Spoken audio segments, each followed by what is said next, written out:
Welcome back, guys, to another episode of Confessions from the Dark Side. Guys, this is Lunar Rising. I know I haven't been on in a while. Darcy has taken over, done a great job. I've had things going on, life things that have happened, stuff like that. But I wanted to hop back in, guys, and I wanted to come out and do an episode. Darcy's doing one alongside this one as well. This is going to be a male's perspective and female's perspective. I do believe when Darcy and I were talking about this that this is kind of how we wanted this to go. We decided that it would be fairly interesting to see two different points of views, but at the same time, between Darcy and I, with having a lot of the same similarities in mental thinking, there may be a lot of similarities in this. But as always, guys, before we go ahead and get started, or I go ahead with this episode, what we are doing is the disclaimer. You guys know this disclaimer all too well, but for my sake, your sake, and anybody who does not like the cussing, the adult content, or anything like that, this is the disclaimer. We are full of so much adult content. Some may think it is unnecessary. Some of you may think that it is not needed. If you are one of those people, then thanks for checking us out. But I will say this once and only once. If you can't stand the heat, then get the fuck out of my kitchen. Now, for everyone else who likes what we have here, then back to the regular scheduled programming. Shall we get started? Are we ready? Guys, this is Luna Rising. Again, thank you for being patient with life things happening, I guess would be the best way to say it. Things have been a little bit of a downer lately. Darcy has taken over for me. So, guys, if you can, give a big shout out to Darcy. She has done an amazing job. I have been there, even though I have not been part of the podcast. I've been listening to the podcast every time she uploads. She does message me still and ask, hey, did you listen to the episode? What did you think about it? Stuff like that. And I'll be the first one to say this. For a community that we have started to grow together, her and I, she has done an absolutely amazing job taking the reins, taking over, and just in handling this herself. So, Darcy, I know I'm going to be sending this to you to edit. And you'll be listening to it. So thank you. You've done an amazing job. You've done some great work. And I love the visuals and the listening as well. And anybody else in our community who has done the same, show some love to Darcy. She's done an absolutely amazing job. Now, with that being said, we are going to talk about a trilogy today. Trilogy that has kind of been underrated, and it's not really talked about a whole lot. It actually ended up becoming a great series and years in the making.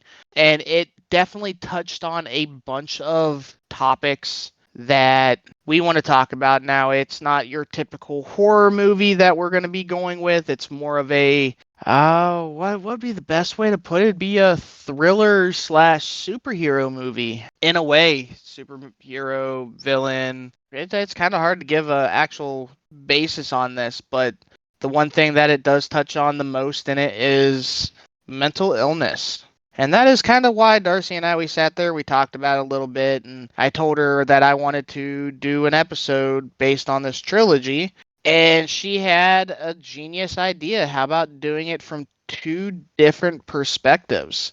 And I thought it was genius, and I thought it was a good idea. So, like I said, she is going to have a episode alongside mine. That trilogy that we will be talking about today is going to be the Unbreakable series from good old director M. Night.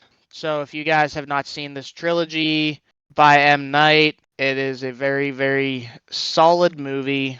It is Unbreakable, Split, and then Glass. And the series basically centers around, again, it's kind of a superhero movie, a villain movie, a thriller, and a lot has to do with mental illnesses. Now, we'll start off with Unbreakable. Unbreakable stars none other than Bruce Willis and the good old Samuel L. Jackson. The guy that pretty much in every movie has to have the one-liner motherfucker. Has to in every movie. And if it's not there, it's not there, and it's kind of not Samuel L. Jackson. And then we got Bruce Willis, who's widely known for his yippee-ki-yay, motherfucker. And with that being said, him being cast as a superhero, we've kind of got that throughout Bruce Willis's career a little bit in the Die Hard series. The Die Hard series was a great series, but him getting cast into a role to where he basically ultimately played a superhero was a little bit different for his career, but it worked out well in his favor.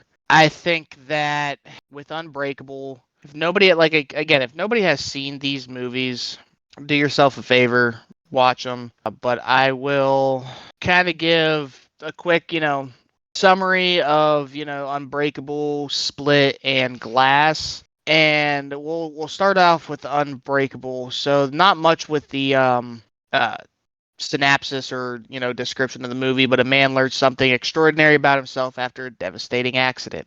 Again, if you guys have not seen Unbreakable, just know that the movie in itself is about a guy who ended up getting into a very bad accident on a train that derailed. If I can remember correctly from the movie, everyone had died but Bruce Willis. Left the crime scene without a scratch on him, left the accident without a scratch on him. No broken bones, no cuts, no bruises, nothing like this. When he was younger and he was give me a second, trying to remember, varsity football player, I do believe, he got into a car accident. Again, walked away unscathed. And with him doing so, it kind of grew and kind of started to catch the eyes of a gentleman who had brittle bone disease. Mr. Samuel L. Jackson, who played Elijah Price in this movie, they called him Mr. Glass. And Bruce Willis's son wanted to go to a comic book store, and Elijah Price immediately knew who Bruce Willis was, which he goes by the name David Dunn in the movie. He kind of knew exactly who he was, and he started to kind of put it in his mind that he's extraordinary because he didn't get, hurt through these really, really big accidents that would have ultimately killed anybody else. His son starts to look at his dad in a different light, saying, thinking, he never did get sick. He never did, this, never did that, never got hurt, stuff like that. And he has this intuition of when it comes to people, who's right or who's wrong or who's good and who's bad. And his son starts to realize and starts to think about this. Now, that kind of plays into the superhero thing. Like, oh, wait, hold on. I might have powers. But in a way, in a takeaway of it, got to look at it this way is, as a child, as a son, nonetheless, we look at our parents. For a son, usually it is our fathers as our heroes. So that's how we kind of want to see our father. We want to grow up and look at our fathers and know that they are our heroes, and we want to know and see them in that, they never get hurt. They're never sick. They're never this. They're never that. And guys, let me tell you, that's being a father myself. I'm more sick than I have ever been, always been. It is ridiculous. I can't stand it. I just got done being sick. Right now I'm still running about 101 degree fever, so I am still slightly sick, but I'm actually able to get up and walk around and do stuff as of right now, which don't feel the greatest, but no, I'm up and walking around. I'm doing this podcast for you guys just because, hey, it needs to get out there. It needs to be talked about, and not only that, it feels good to be back. So that's ultimately, that's how we want to see our parents, especially our father, and everything like that. So in a limelight, that right there is the mental aspect of it. We want to see our parents that way. We want to see our parents as these strong superhero individuals, and we want to see that they're extraordinary in themselves. But going through it, Bruce Willis and Elijah Price, they end up, going through a fight and a battle and stuff like this. And it mainly uses Elijah Price's thinking. Like I said, he does have brittle bone disease. So if he were just to go up and fight somebody one-on-one, that's probably not going to be the best. So he does use his genius, his smarts, everything that he, could use with it, he does. So it's one of those movies that at the end of the day comes down to a gentleman who's kind of been through, lack of better words, hell his whole life. Can't really do anything without getting hurt. Can't go out and play. Can't go out and do this. In a way, I mean, that would take a toll on somebody's mentality and want to reach out. You have a gentleman who, it depends on how you want to look at it. He is strong. Don't get me wrong. They showed him lifting the weights. They showed him doing this. They showed him doing that. So don't get me wrong. He is strong. But at the same time, you have a gentleman who's probably just looking for some connection on the outside world, just wanting to talk to somebody, be in contact with somebody. Probably have a gentleman who's probably seen this guy in the newspaper who's curious, who's interested. This guy, if you wanted to take away the fact of he hasn't been hurt, he hasn't been this, you probably could look at it as it's a dumb stroke of luck.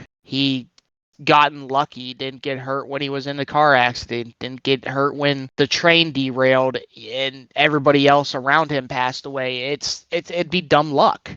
So at the end of the day, he probably seen him in a newspaper and was curious, wanted to get to know him, wanted to do this, wanted to do that. So at the end of the day, it's kind of one of those, it comes down to maybe he is a little not right in the head, and maybe he's a fanboy. So he starts poking the bear. In other words, he starts speaking these things into existence through the child's son, and or the man's son. And as a father, we're gonna slightly listen to our child because that's our child. That's kind of how we want to be seen by our children. We want to be seen by our children as a big superhero. And then the second movie in this is Split. Split came out 16 years after Unbreakable. This is the second part of the trilogy, but you never actually know it. You actually never knew that this was actually part of the trilogy because of how well the movie was portrayed. So the synopsis of Split is 3 girls are kidnapped by a man with a diagnosed 23 distinct personalities. They must try to escape before the apparent emergence of a frightful new 24th. Stars a very wonderful James McAvoy and Anya Taylor-Joy.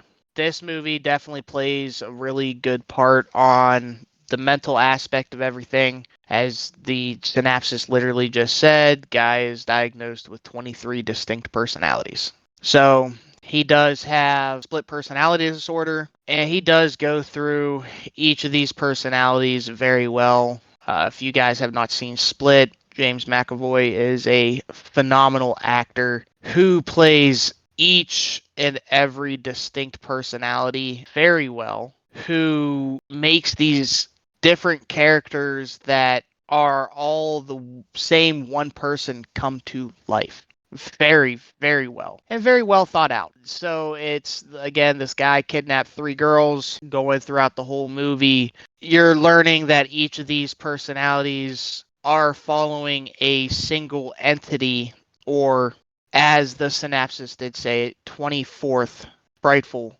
personality. Now, as the movie progresses, you only get to see a few here, a few there, this and that. But it's apparent that somebody else holds the reign to these other personalities. And that's the mindset, we all have in a way, is the fact that we're stronger mentally when we feel like there's somebody less weak around us.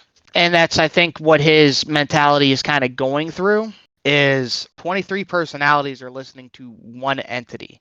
They're all part of the same person. They're all part of the same, human being biologically, but they're following one apparent personality because it's stronger than the rest. Going through it, you learn that he's doing this as kind of like a sacrifice, as just kind of going through. He is seeking the help of a psychiatrist, but the psychiatrist doesn't exactly trust him, or trust his personalities, I should say. So Split isn't really going to be a long one compared to Unbreakable, just because it's kind of it is kind of a cut straight movie. You know, gentleman does have split personality, kidnapped 3 people due to sacrifices, stuff like that. He's trying to trying to make himself known for it. He wants the world to basically be innocent and pure in a way, but definitely kind of goes about it the wrong way. At the end of the movie, the fourth personality does make a appearance, and through that appearance you learn that this personality is not like anything you have seen before. It's strong, it's indestructible, it can climb on walls, and there are distinctions about it that could be tied to quite a few different things that it's watched on the internet or stuff like that. But it's no joke, to needless to say, that the personality that comes out at the end is strong. Now sitting there going through everything, watching the different personalities finally come together at the end, and then doesn't harm Anya Taylor-Joy at the end of it because she has been through things. And as the Horde, or the Beast, as the 24th personality is known as, says she is pure. And I'm gonna take it under the assumption it's probably because, you know, she has been through things. She's gotten hurt, and I guess at the end of it, they also show how to get him back into his original personality. One of the great quotes in it is at the end, and that's the way to bring him back into his original body, his original mindset as Kevin. It's a little bit of a did you know type deal, and this is kind of there was inspiration filed around this movie for the film. That it was inspiration for the film, but knowing, you know, Mr. M. Night, he still had to tie it in with the trilogy. But the inspiration for the film was real life multiple personality Billy Milligan, 14th February 1955 to December 12th, 2014. He was charged with 3 R's. Was the first person diagnosed with multiple personality disorder to use an insanity defense by reason of that disorder, and also first to be acquitted thus. Milligan had 24 personalities consisting of 10 desirables: Billy Milligan, Arthur, Reagan, Vladislav, Alan, Tommy, Danny, David, Christine, Christopher, and Adelana, and 13 undesirables: Phil, Kevin, Walter, April, Samuel, Mark, Steve, Lee, Jason, Bobby, Sean, Martin, and Timothy, and the teacher, a fusion of all of the other personalities. So it's actually pretty interesting that there was actually inspiration behind this movie and where the movie ended up coming to be. But at the end of the movie, as you could tell, it does tie in. But when he does trap Anya in a cell, Beast quotes, "You are different from the rest. Your heart is pure. Rejoice. The broken are the more evolved. Rejoice."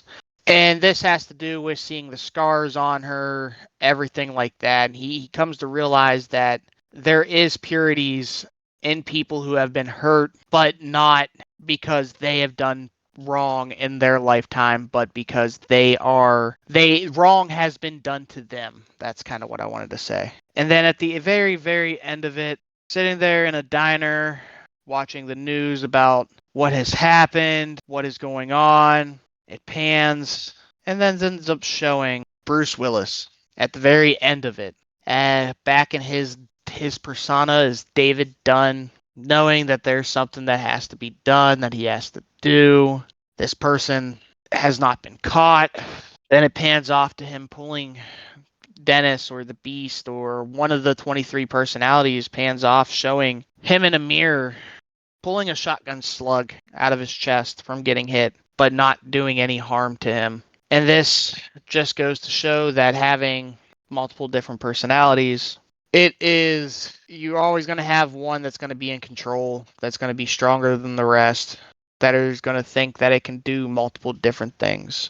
And then Glass. Glass is the third and final aspect to this trilogy. And then the synopsis. Security guard David Dunn uses his supernatural abilities to track Kevin Wendell Crumb, a disturbed man who has 24 personalities. So this movie did not get the greatest of likes, did not get the greatest of perils, did not get the greatest of praises. But if you're thinking about it, it was a good way to end a trilogy.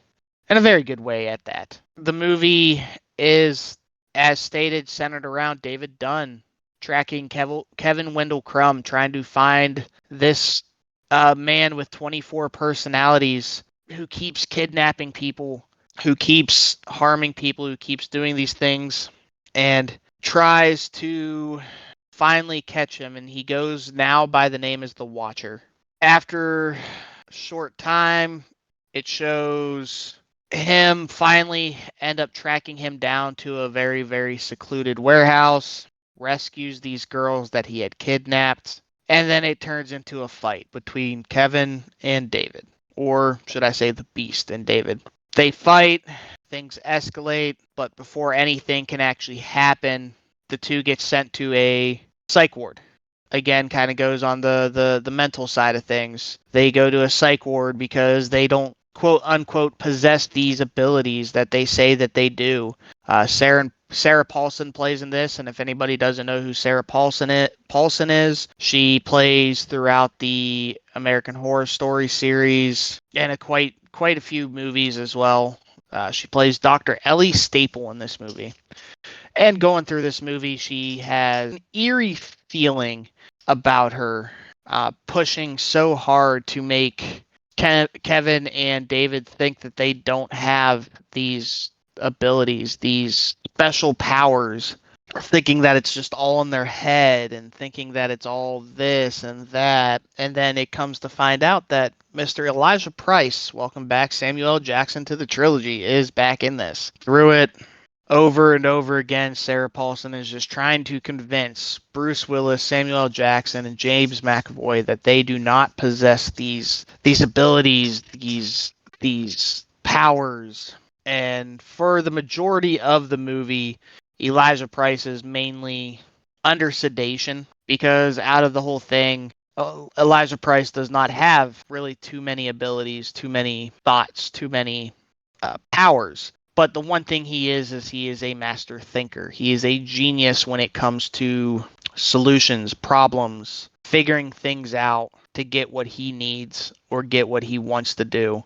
He is very smart at critical thinking and goes through this very well. But going through this, you learn that Elijah Price and Kevin Wendell Crumb, or the Beast, end up having a end game. They want to break out of this psych ward, and that's what their plan is throughout this whole thing. David wants out, but for different reasons. He wants to be reunited with his son. He wants to go through this and be a part of this, and just with his son, he doesn't care. He's trying to figure out the best way to go, and through everything comes down to Elijah and the Beast escaping, breaking out, going to use everything and anything that they could think of to get through this.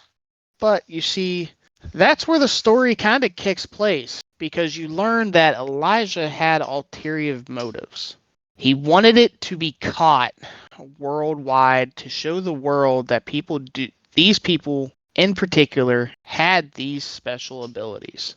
And it worked. But it also caught more than that. It caught the truth about everything.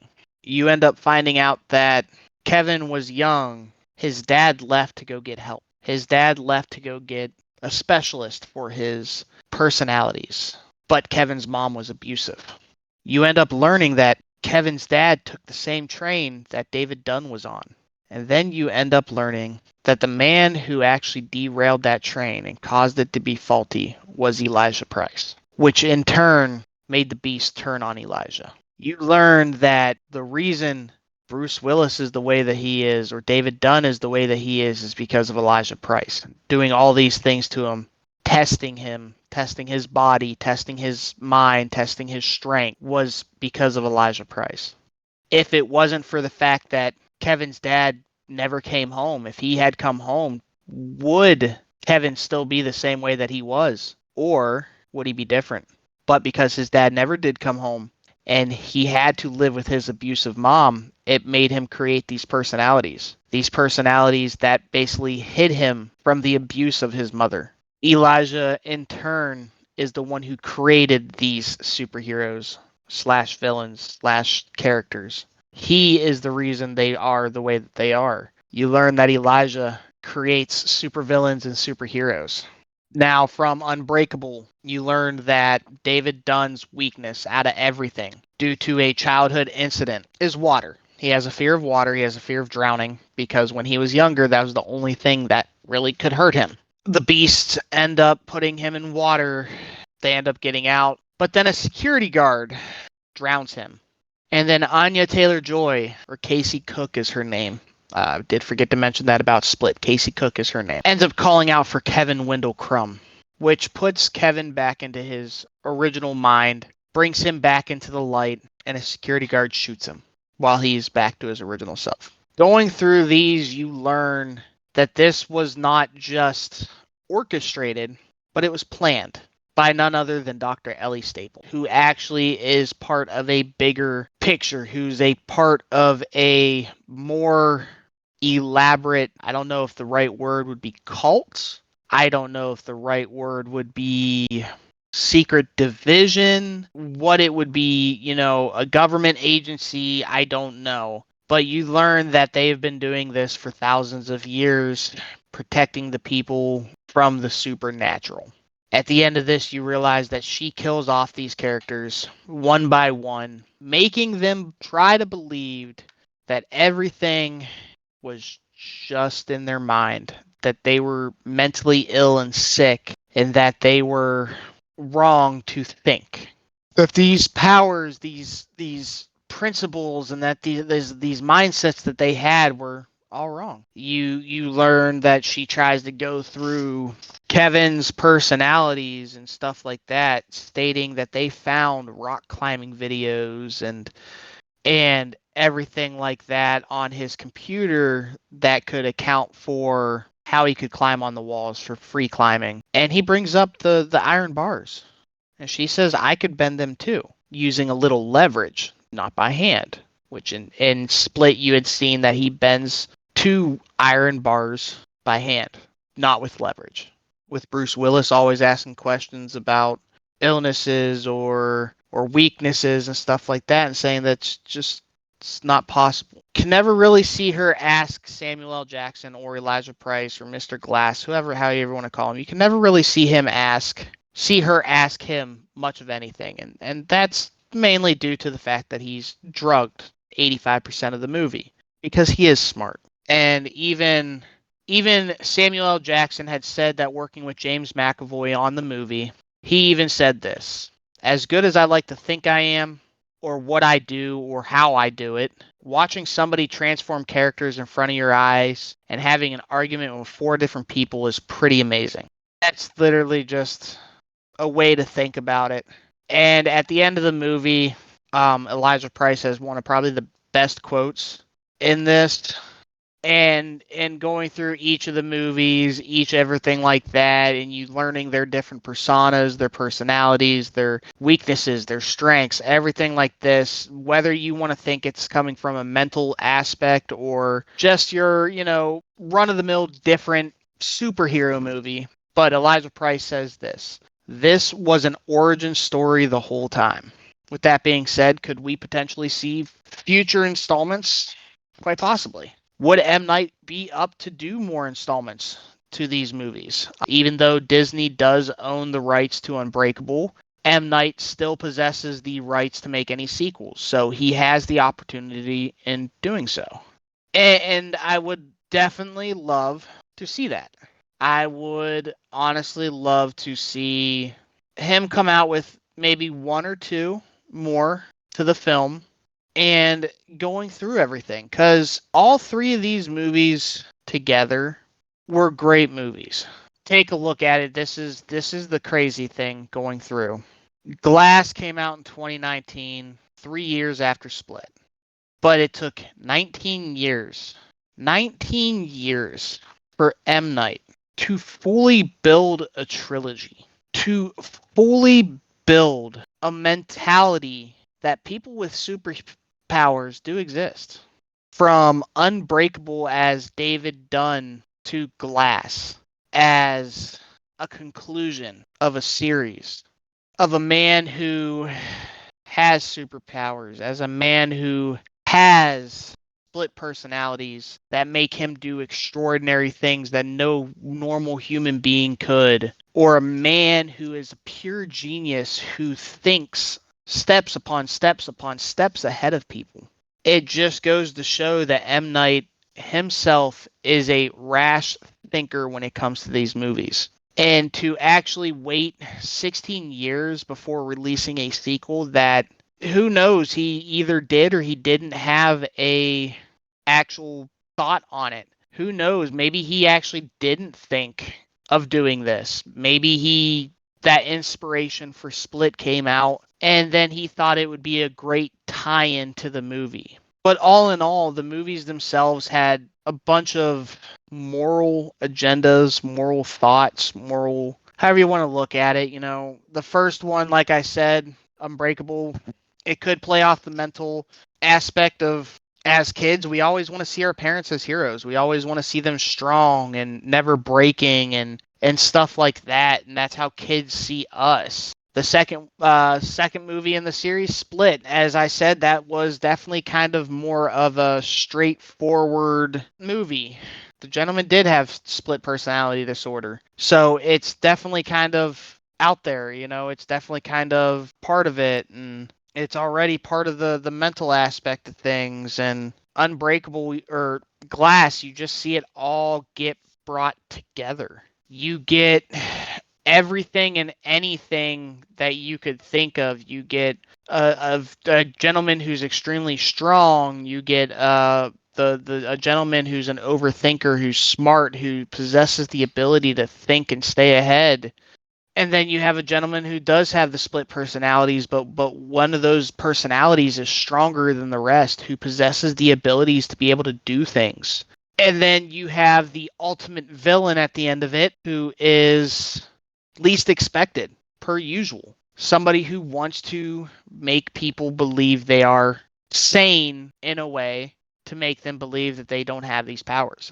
And with that being said, what are your guys' thoughts on this movie? Do you think this movie showcased mental awareness in the best way that it could, with having the split personalities, with having the I would say psychosis in a way of Elijah Price's character, or the do-gooder, the straight from the heart good guy who has a complex to be there for his family and to save his family and to be a part of this and always want to protect others and stuff like that. What did you guys think of this movie?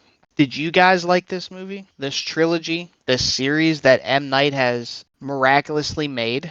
Again, it is a very underrated movie. If you guys have not seen it, please do yourself a favor and watch Unbreakable, Split, and Glass. Because in my personal opinion, this has been a great movie, great series. And again, it showcases the mentality very well between these three characters, but it also showcases the supernatural aspect, the power aspect, the stuff like that. I think in a very, very good way, this movie does a very good job on showcasing this down. I think that it plays a very good part on each of the characters individually. You get to see that this movie is just a origin story of a bigger picture, because then we could quite possibly learn who this secret organization is that is tearing down people with supernatural abilities, superhuman abilities, lifelike abilities that are trying to, one was trying to save the world, the other one was trying to create more and going about it maybe in the wrong way. But at the end of the day, what were your guys' thoughts? Please leave a comment, like, subscribe to each of our individual social medias, platforms. But if you guys did like what you heard today, if you guys did like these movies, please hit that like button, that subscribe button. Follow Darcy and I as we discuss more and more in detail on other genres, movies, topics, games, and stuff like that. If you guys do want to follow me, you guys can follow me on Instagram at LunarXRising, Twitch, Lunar X Rising. And YouTube is Lunar X Rising as well. And if you want to follow Darcy Darkness, YouTube at Behind the Mask Reviews, as well as Twitch, Instagram. If you guys would love to get to know us, comment, message us, Confessions from the Dark Side, you guys can follow that as well on Instagram. You can find us on Spotify, Buzzsprout, Confessions from the Dark Side. Again, guys, if you liked what you heard today and you guys want to know any more about us or any more about this movie, please do yourself a favor. Go ahead and watch it because you are missing out on a very talented performance from the three main actors in this movie. Until we meet again, this is Lunar Rising, and we will see you later.